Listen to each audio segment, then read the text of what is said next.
Hi guys, welcome back. This is Sean from PlayByPause, and today we're gonna have a fun project for Valentine's Day. Special shout out to Diana to be part of this special project. Feel free to check out our social media in our description below. Today we're gonna film the entire project in our studio with two setups. The very first setup, as you can see right here, we're trying to create a minimalist florist shop. Our main key light right here is the window with the natural lights because we want to have a more warm, sunny kind of environment. Aside from that, we have a movable backdrop with a white paint, act as a big reflector so that we can soften the whole scene. Last but not least, we're gonna have a backdrop from Katebackdrop. Special shout out to them because they are sponsoring this backdrop. We're using the solid grey for these particular setups. Let's go to the next scene. So as for the next scenes, we are using the solid red because we are trying to create a more romantic kind of scenes. The lights that we're going to use later on is a candle and a lamp stand as the ambience lights. To enhance the whole environment, we're going to use the Aperture 300D2 with a grid and a softbox, and lastly with a orange color gel so that we can create a more warm, cozy kind of look. And that's all for the whole scene setup. Let's go for the shoot. I have an idea in my mind for the very first scene. Instead of just showing the wide angle established shots, I was thinking create a loop video using a transition shots. So Alexis is going to move up and down with a white background so that I can key out the white background and then place the very first established shot behind this flower. So hopefully it works.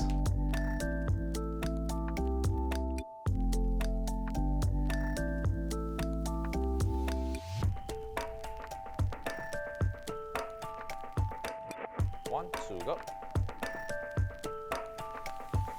And cut. Let's go.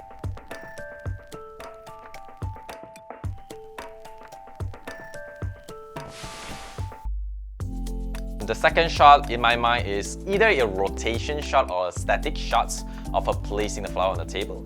After that, I'll just get some random angle B-roll shots of the flowers, the tools, so that we can kind of tell the audience that she's a florist, she's trying to wrap a flower for the client and stuff like that.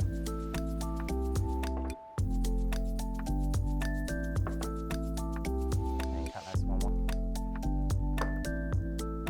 One last time. And cut.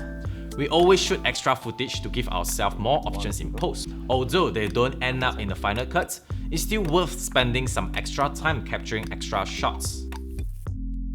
But don't get me wrong, you should still plan ahead before shooting. Create a storyboard or a short list. Even a simple point form list will help guide you along your shoot, ensuring a smooth flow.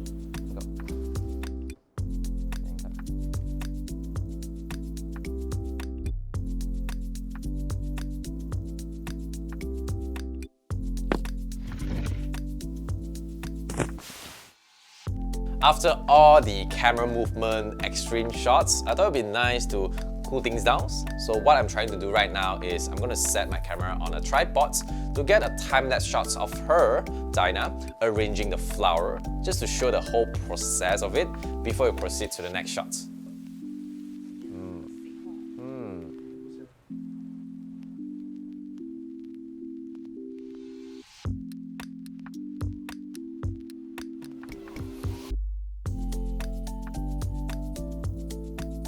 Moving on, I need Diana to cut the stems as this is one of the final steps before she wraps the flower. It's always good to understand the flow of the story before shooting. This way, you can just focus on the creative part without worrying about how to recreate the steps. You might be wondering why I'm sitting on the floor, because I want to get a shot of Diana cutting the flower stem. But instead of just a typical straight shots, I was thinking to get a more dynamic angle, so I'm going to use a wide angle, low wide angle shots. I'm going to use the A7S III 4K 120 frames per second paired with the Tamron 70 to 28mm. I'm going to go all the way to 70mm so that I can get a more wide angle dynamic shots. And I'm going to do a fast pan movement, and I believe it's going to turn out great when the time I slow down in post. So let's try. Okay, so right now we encounter some issue. Apparently we can't cut the stem at one time, So what we're trying to do right now is we're going to pre-cut all the stem, and then Diana is just going to hold the so-called remaining stems, and she's going to release the stem when I do the camera movement, so that we can get the idea that we're trying to achieve.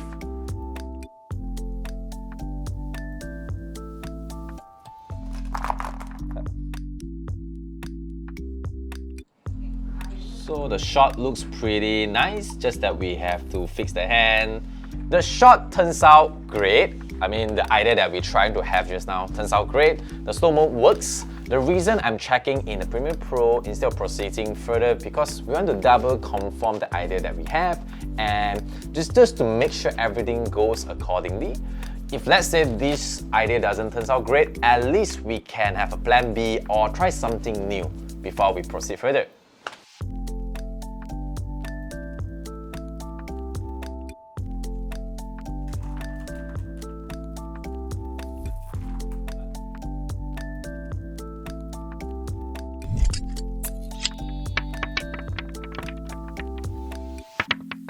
Next, we will film the paper wrapping step, and we intend to make it more interesting. I'm using the Sony 50mm f1.8 for these shots, as the focal length is great for storytelling. In this case, the process of wrapping the flower.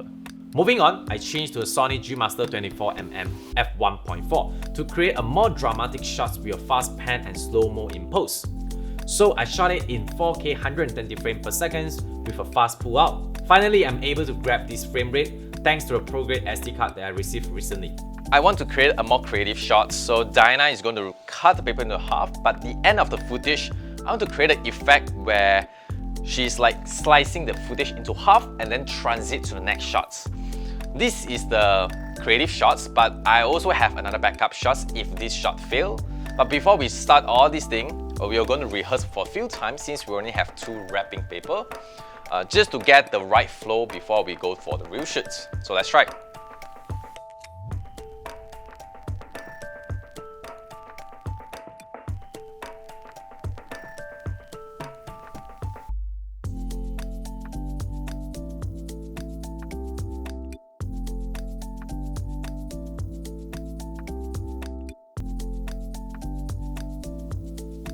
After the planned transition shots, I just grabbed some random shot of Diana wrapping the flower. And then I realized that Diana was doing an interesting movement with the wrapper, which I believe it will look good in edits. So I request Diana to redo the action for me. In the end, I used this shot in the final edits and the transition turns out pretty cool. While filming, it's important to pay attention to your subject or surrounding because it might inspire you. Some of the best shots are sometimes unplanned.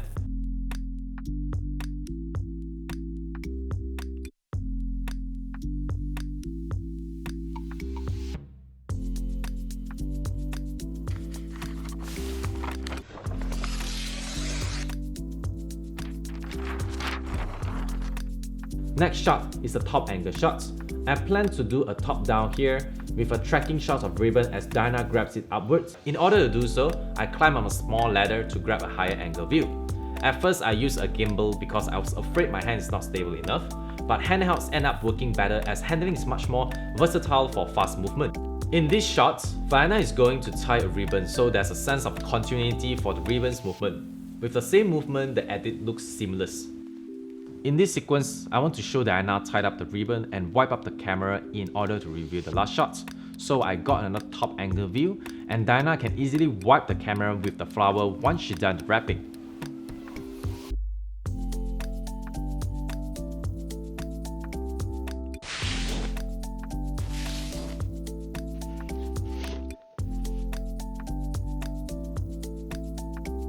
This is our last shot of the day and it's something we decided to change last minute after assessing our shots. Initially, we planned to have a more simple approach with a straight cut to the next setups, but we wanted to end this video in a more creative way. So we did the impossible. This is the last scene of the day. To make things fun and creative, we're going to merge 2 sets into 1 scene.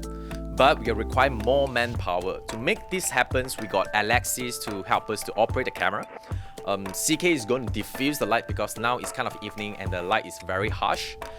We have Diana. She's going to do the same thing. She's going to pass me the flower. I'm the second talent. I'm going to hold the flower, go to the second sets, and hopefully it works. Let's try.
Hope you guys enjoyed this video. A special shout out to Katebackdrop for sending us these two backdrops, the solid grey and solid reds, to incorporate these Valentine's Day projects.